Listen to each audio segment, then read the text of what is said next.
হঠাৎ তাহলে তুমি চৈতন্য দিলে? মেরে দিয়ে চলে গেল। স্বপনদার অ্যাক্সিডেন্ট হয়েছে।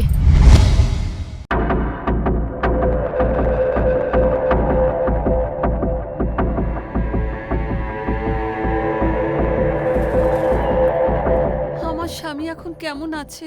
আচ্ছা, পুলিশ ডাকলে তোমার আপত্তিটা কোথায়? পূজা বৌদি আছেন?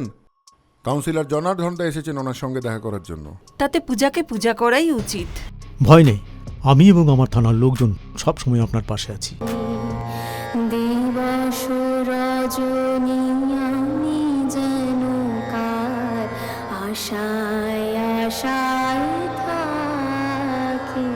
স্কুলের আলোচনা স্কুলের মধ্যেই করাই ভালো জনার্দন বাবু। পূজা প্রত্যেকদিন তো সেজু ঠাকুরপোকে দুধ খেতে দেয়। চুপ কর তো, ঘর সত্য বিভীষণ একটা। তোমার কথা মানছি, কিন্তু আমি কি করব? এই বিশেষ শিশি তুই কোথায় পেলি? এ তোমরা কি অলক্ষণে কথা বলছো? শান্তি, তোমার পায়ে পড়ি বোন, এমন কথা বলো না। মানুষ আজকাল টাকার জন্য সবকিছুই করতে পারে।